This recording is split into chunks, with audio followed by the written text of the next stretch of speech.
So the Ford Ranger was the best-selling vehicle in Australia in 2025, bar none. Aussies love this ute. But it was also the most recalled vehicle in the country, 5 times to be exact. That's almost once every 2 months. Now, before Ranger owners start stress eating their lunch, let's take a deeper look at what recalls actually mean, because the story here is far more nuanced than Ford bad, everybody panic.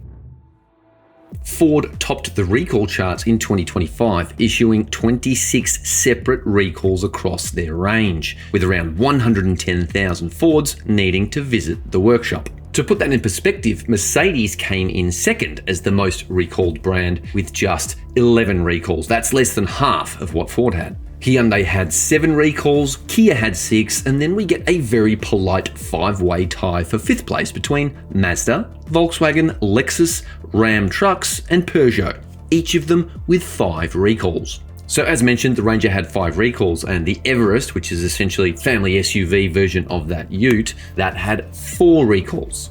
The Transit Custom, Tourneo, and Mustang also scored 4 each. Then the F-150 All-American US pickup truck rounded out the top 5, tied with the Ram 1500 and Mercedes-Benz GLC, all of them with 3 recalls. Here's the thing about recalls we need to understand. They're actually kind of a good thing. A recall means a car manufacturer has identified an issue and is taking responsibility to fix it. The alternative, well, it's when manufacturers know about the issue and just don't tell anyone, which historically has happened, and it's led to some genuinely horrific outcomes. The Ford Firestone crisis that mainly affected North America saw faulty SUV tyres trigger widespread rollovers, and this resulted in more than 100 deaths and massive recalls. And the biggest recall in Australian history, well, that is the Takata airbag recall, and that affected around 3 million vehicles that all had to be recalled and 4.1 million replaced airbags. Some vehicles were written off because the replacement airbags weren't available, and sadly, dozens of people died and hundreds were injured. These airbags exploded and shrapnel went everywhere, and it was genuinely grim. That's the scale we're talking about when things go really, really wrong. For the Ford Ranger and Everest, we're talking about things like the camshaft sprockets that can fracture, and that can cause the engine to basically shut down mid-drive. Mercedes-Benz had their fair share too. Have a listen to this. Power steering control units failing, transmission software causing sudden power loss, and electrical connectors in transmission wiring that could short circuit and cause fires when the car is parked. That's not ideal. The Hyundai and Kia twins, well, they had software issues with 12-volt batteries not charging their EVs, fuel control valves allowing excess fuel into high-pressure pumps, and lighting systems not working properly.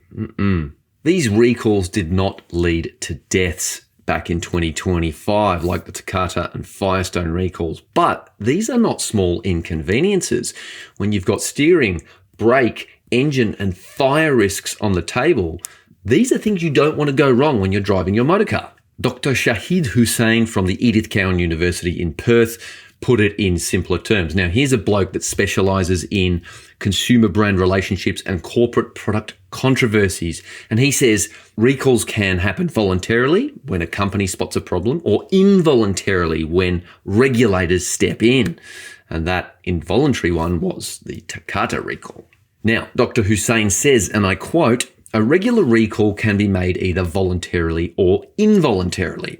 A company can identify a problem and announce a recall, or a regulatory authority can intervene and demand the automaker announce a recall to ensure consumer safety." Because at the end of the day, that's what it's all about, being safe. Now, let's be honest about the inconvenience factor. It doesn't really matter that Ford's fixing it for free. You're still without your vehicle, you're potentially losing work, you're juggling loan cars, and probably wondering whether the Toyota Hilux might have been a better option. I don't know.